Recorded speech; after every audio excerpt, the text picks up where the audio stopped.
서울시장 공천, 민주당 내 갈등이 깊어지고 있습니다. 전략공천관리위원회가 송영길 전 대표와 박주민 의원의 공천 배제안을 비대위에 상정을 했는데요. 친명 대 비명 간 계파 갈등 아니냐라는 분석도 나오고 있습니다.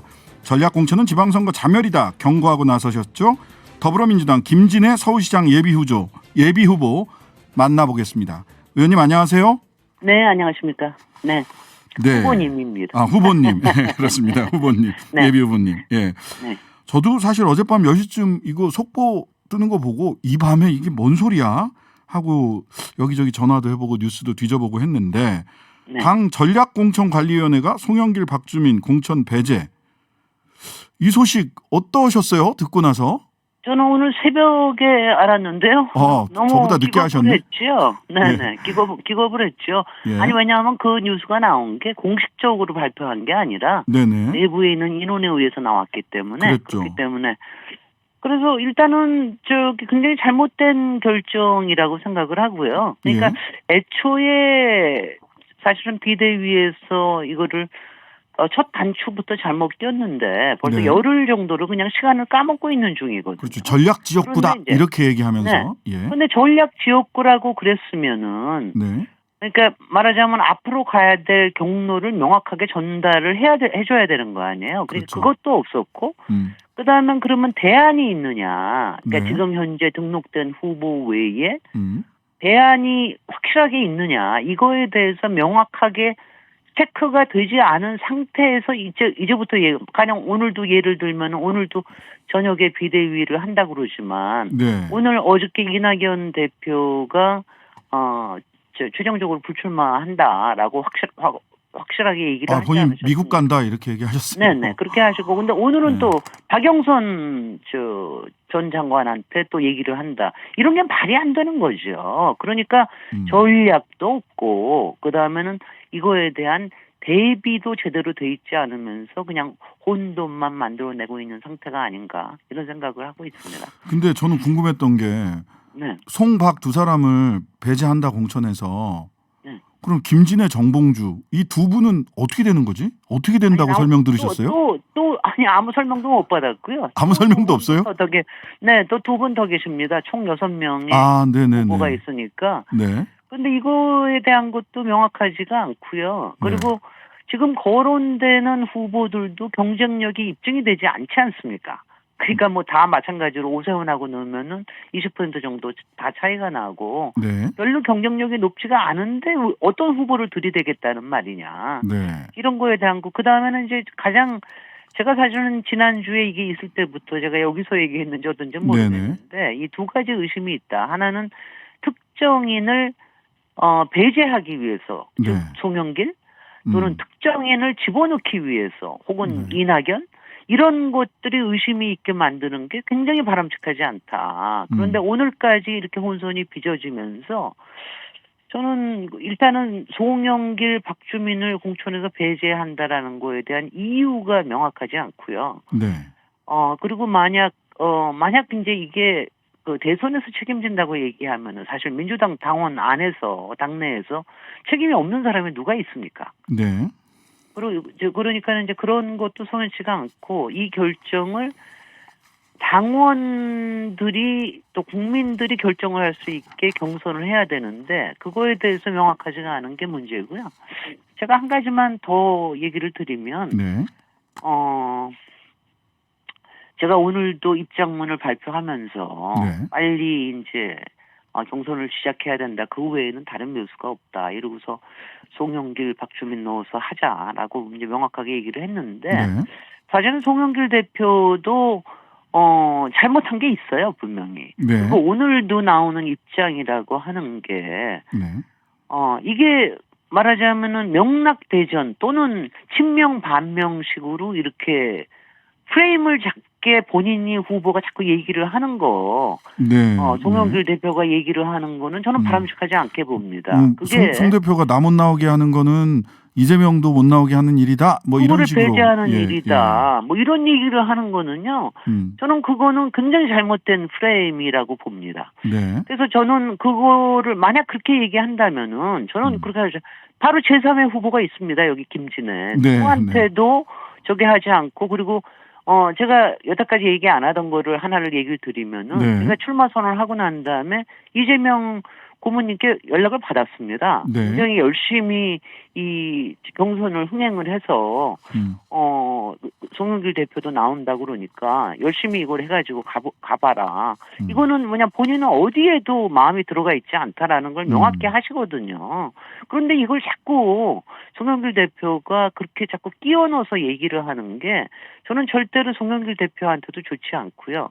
이재명 고모님한테도 좋지 않고 특히 민주당에 좋지 않습니다. 네. 지금 이제 민주당의 바깥에서 이거를 개파 싸움으로 보기 시작을 하면은요. 네, 그런 시각이 급격히 늘었어요. 지금. 급격히 늘게 만드는 거거든요. 그러니까 네. 그래서 더군다나 제가 후보가 돼야 됩니다. 네. 제가 결론을 내겠습니다. 네, 네, 네. 뭐 네. 이심송심이다. 뭐 이런 프레임으로 말씀을 하셨는데 이심무심이다. 네, 네. 저는 그게 당연한 거고요. 네, 네. 그리고 뭐 저는 제가 명확하게 얘기해요. 저는 이재명 후보와 친한 사람도 아니고 친하지 네. 않다. 네. 다만 이재명하고 김진애는 같은 과다. 우리는 당내의 비주류고 그다음에 굉장히 실사구시적이고 그리고 네. 일꾼이고 네. 그리고 무엇보다도 마등간에 핵사이다다 두 사람이 같은 과다 이런 정도로만 얘기를 하지. 네. 여긴 내가 누구를 친한다, 내가 누구를 지켜준다 이런 얘기를 하는 거예요. 네. 국내에서 선거전을 아주 바람직하지 않게 만드는 겁니다. 제가 말은 아끼겠습니다. 알겠습니다. 자, 이원욱 전략공천관리위원장 이분이 박지원 비대위원장이 평소 부동산 문제나 대선 패배에 책임이 있는 인물은 안 된다고 수차례 걸쳐 얘기한 만큼 비대위 의견을 받아들인 거다. 이랬더니 또 박지원 위원장은 아니 그러면 노영민은 되고 왜 송영길은 안 되냐. 뭐 또 이렇게 얘기를 했어요. 도대체 이런 전략공천위원회에서 이런 결정을 한 배경이 뭡니까? 그러니까 원칙과 기준을 명확하지 않게 만든 거고요. 애당초 전략공천위원회를 그렇게 따로 만들어서 네. 하면은 이런 혼선이 생길 수밖에 없습니다. 항상 왜냐하면은 바로 여기에도 어쩔 수 없이 여러 이해관계들이 들어가기 시작을 하거든요. 네. 그러니까 전공위에서도 나름대로는 자기들의 판단을 가지고 뭘 한다 이런 얘기를 하는데 네. 그것도 적절치 않게 보고요. 네. 제가 여기에서 뭐가 어떤 정책의 실패 원인이라든가 또 대선의 실패라든가 뭐 이런 걸 가지고 얘기를 하는 거는 저는 말을 아끼려 합니다. 저는 네. 왜냐하면은 그런 여러 가지 혼선을 거쳐서 그래도 이게 후보로 등록을 하고 나왔기 때문에 이제는 당원과 국민의 판단에 맡기는 게 맞는 거지요. 네. 그리고 이거는 보십시오. 지난 열흘을 까먹었는데 열흘 전에 경선을 시작했으면 네. 벌써 4월 30일까지 다 끝낼 수가 있었습니다. 네. 이게 제가 이것도 우려를 했거든요. 네. 혹시나 송영길 대표도 현직 국회의원이고 또 박주민 의원도 현직 국회의원이니까 괜히 시간 끌다가 이 사람들의 의원직을 지켜준다는 명분 하에 네. 왜냐하면 지금 이제 우리 검찰 선진화 네, 법안도 네, 네. 굉장히 중요한 게 있기 때문에 그 네. 명분 하에 원내를 배제하려고 그러는 게 아닌가 이것도 제가 우려로 얘기했었는데 네. 지금 그게 지금 그렇게 드러나고 있는 거 보니까 오늘이 4월 그런데도 명확하지가 않으니까 이유를 만약 그런 일이 있다라 그러면 그거는 후보들하고도 확실하게 서로 확인을 해가지고 서로 양해가 된 상태에서 해야지 이런 식으로 일방적으로 공천 배제를 한다라 그런 거는 말이 안 되는 거죠. 네. 지금이 오늘이 4월 20일이니까 5월 2일까지가 국회의원들 이번에 광역단체장 출마하려면 사퇴 시한이죠. 그렇습니다. 진짜 얼마 안 남았습니다. 2주도 안 남았는데요. 만약 송영길 저는 뭐 제 개인 의견은 박주민 의원께서는 워낙 국회와 법사위에서 하실 일이 많기 때문에 네. 저 한다 하더라도 송영길 대표는 워낙 지금 서울시장에 대한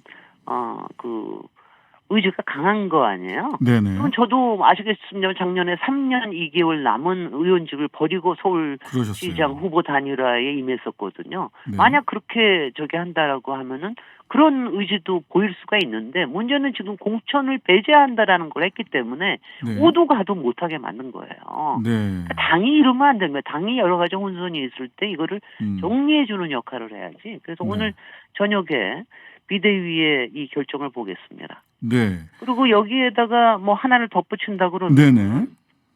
뭐 이낙연을 차출하기 위해서 그동안 여러 이낙연 가지 전 대표. 얘기도 예. 있다. 뭐 이런 얘기가 있었는데 그거는 어저께도 정리가 됐고 본인이 오늘 아니다. 또 얘기되는 게 박영선 얘기를 하는데 네. 박영선 전 장관 얘기를 하는데 음. 이거는 또 얼마나 부적절한 얘기입니까? 얼마나 이게 말이 부적절합니까? 됩니까? 이게 뭐냐면은 예. 자기가 나오겠다고 그러는 사람 등 떠밀려서 나오는 사람은 경쟁력이 없어요.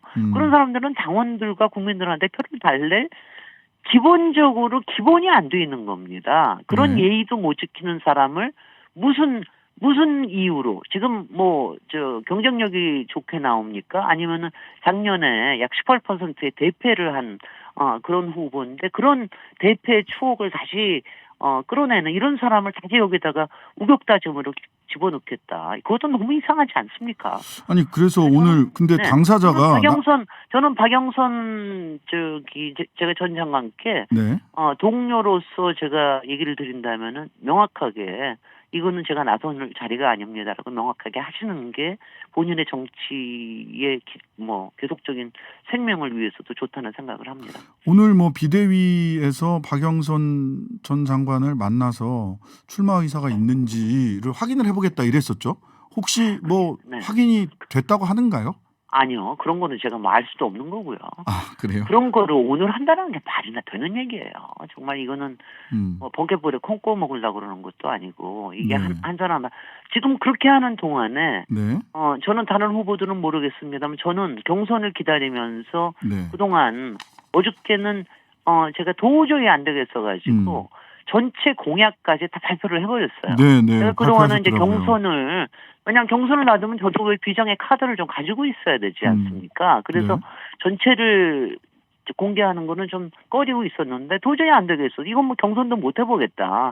그러면 저는 정말 수십 년 준비하고 또 지난 1년을 또 작년에 준비하고 지난 1년을 준비해가지고 네. 정말 의지를 가지고 나온 사람의 이렇게 정말 하는 거는 좀 저는 문제가 있다고 봅니다. 네. 이거를 이제 친명 대 반명 내지는 친명 대 비명의 계파 싸움, 계파 갈등의 구도로 언론들이 보도를 하고 있습니다. 그런데 보니까 언론은 그런 얘기를 좋아하죠. 예. 근데 또 보니까 이원욱 전략공천관리위원장과 그쪽 간사는 과거에 그 정세균 전 국회의장, 전 총리 쪽으로 분류되던 분들이시더라고요. 네. 아니 근데 이제 그것도 뭐 네. 얘기를 하자면은 어느 네. 계파가 있으면 그 계파도 누구 손을 들어주느냐 네. 이런 것도 있는 거니까는요. 그러니까 네. 이런 게 뭐냐면은 저는 이런 아바타 정치 이거를 깨야 되거든요. 네. 민주당도 굉장히 오래된 정당이고 지금 또 워낙 크기도 하기 때문에 네. 어느 정도의 계파나 정파는 있을 수밖에 없습니다만은 네. 지금 이번에 대선 과정에서도 그런 것 때문에 상당히 그 안에 부작용이 있지 않았습니까? 그랬죠. 그러니까 그걸 깨고 앞으로 나가는 모습을 보여줘야 이번에 지방선거에서 특히 윤석열 당선인에 대한 지지율이 상당히 낮고 그다음에 오세훈 시장도 지금 용산 졸속 이전에 대해서 말도 못하고 눈치만 보고 있는 이런 모습에 대해서 석연치 않고 네. 지금 우리가 공격할 수 있는 게 한두 개가 아니에요. 이걸 빨리 경선을 해서 공격을 하고 이거를 흥행을 올려야지 네. 이거를 뭐 계파 싸움이라고 하는 이런 구태로 돌아가는 것처럼 보이게 만들면 그러면 어떻게 저희가 지방선거를 서울시장뿐만이 아니라 전체 서울 지방선거를 망하자는 이런 얘기 아니겠습니까? 아니 그러니까요. 뭐 전략 공천은 할 수도 있는데 전략 공천을 하거나 누군가를 배제하려면 기준이 분명해야 되거든요. 세대 교체면 그렇죠. 세대 교체. 뭐 책임은 다 묻겠다. 부동산이면 네. 부동산. 뭔가 기준이 분명해야 되는데 네. 전략공천위원회에서 기준이 뭔지를 잘 모르겠어요. 제가 혹시 뭐가 기준인가요? 그러니까 그러니까 저도 모르는 겁니다. 저도 왜냐하면 여태까지 들어보지도 않고 순전히 뉴스로만 접한 거기 때문에 기준이 명확한 그리고 한 사람 한 사람에 따라 다른 기준을 적용한다 그러면 굉장히 문제가 되죠. 그래서 그거는 하여튼 오늘 저녁에 좀 정리가 되는 거를 좀 봐야 되겠고요. 네. 저는 뭐 계속해서 주장을 하는 게 저는 오세훈 후보를 이길 수 있는 사람은 유일하게 김진애밖에 없다. 네. 왜냐하면 지금 현재 송영길 또는 박주민, 그다음에 정봉주나 이런 말하자면 여의도 정치인 아니면 네. 여기에 뭐 이낙연이나 박영선 다 포함해서 여의도 정치인을 가지고 지금의 프레임을 깰 수는 없다. 이게 전문가 대 정치인의 프레임으로 깨야 이게 이제 깨질 수가 있다. 저는 네. 제가 유일하게 지난번에 진 4.9%를 만회할 수 있는 그래서 플러스 알파 5%를 할 수 있는 유일한 후보다. 저는 그렇게 주장을 하고 있습니다. 근데 이것도 경선을 해야 경선을 해야 어떤 걸 가져요. 어떤 걸 해야. 왜냐하면 지금은 제 말뿐이지만 네네. 경선을 하면서 저의 준비된 공약도 보여드리고 그다음에 네. 어떻게 공격을 하는지 구체적으로 용산 졸속 이전에 대해서는 제가 전문가로서 어떤 역량을 가지고 네. 이거를 대처할 수 있는지 이걸 보여드릴 수 있는 장이 없잖아요. 네. 제가 알겠습니다. 일방적으로 발표만 해가지고는 이게 소용이 없거든요. 예, 각이 안 쓰죠 사실. 자, 네. 그러면 현안 관련해서 지금 내각 인선 쭉 되고 있는데요. 두 분만 딱 찍어서 물어보겠습니다. 네. 도시계획 전문가시니까 국토부 장관 그 후보자 네. 원희룡, 그 다음에 법사위에 계셨으니까 네. 법무부 장관 후보자 한동훈 두 사람 네. 어떻게 평가하십니까? 저기 원희룡은 워낙이 사실은 뭐 아마추어죠. 이쪽 분야에는. 거기다가 도지사 하면서 지금 생겼던 문제 그거는 아마 대장동과 비슷한 여러 가지 오등동인가 비리에 뭐 관련된 얘기하더라고요. 네네 오등봉 예, 오등동. 이거에 관련된 여러 가지 또 이해 충돌에 관련된 문제가 있고 그러기 때문에 그런 거는 네. 특히 국토부 장관한테는 이해 충돌에 관련된 문제는 굉장히 심각한 문제거든요. 그렇죠. 이권이 워낙 크니까. 예. 이권이 워낙 많이 있기 때문에 예, 예. 그래서 저는 그 문제를 명확하게 봐야 된다고 생각이 되고요. 네, 원희룡은 아마추어다 이해 충돌 가능성이 있다. 네네. 거기다가 한동훈 내정자에 대해서는 이거는 뭐 검찰 공화국을 민정수석도 없애고 네. 검찰 공화국을 법무부 장관을 통해서 하겠다라고 하는 거기 때문에 네. 이렇게 측근을 바로 내놔서 이건 일종의 정실 인사 비슷한 건데. 정실 인사. 네네. 이런 거를 내놓는다는 거는 저는 당선인에게 절대로 좋지 않은데 국민들이 이런 거는 굉장히 안 좋게 보거든요. 네. 그러니까 뭐가 있더라도 어느 정도의 지금 사실 한동훈 내정자 같은 경우에는 본인이 검사장 출신임에도 불구하고 주요 증거가 되는 본인의 핸드폰, 아이폰을 기본을 안 까서 그것 때문에 무혐의를 받은 네네. 그야말로 유권 무혐의 인 사람 아니에요. 그런 사람을 이제는 완전히 권력의 위로 올려놔서 컨트롤을 하겠다고 그러는 게 너무 눈에 보인다. 국민들이 그걸 모를 것 같으냐. 그러니까 아마 그리고 지금 뭐 개인적으로 여러 가지 거기도 뭐 이해 충돌에 관련된 문제들이나 이런 것들은 또 임대차 뭐 저는 그 임대차 5억 올려받은 거 보고서는 정말 놀랐어요. 43%. 네, 네. 네네. 알겠습니다. 43% 이렇게 올리는 법무부 장관 할 자격이 됩니까 그런 사람이? 나 정말. 알겠습니다. 네. 오늘은 여기까지 듣겠습니다. 지금까지 김진애 더불어민주당 서울시장 예비후보였습니다. 감사합니다. 네, 고맙습니다.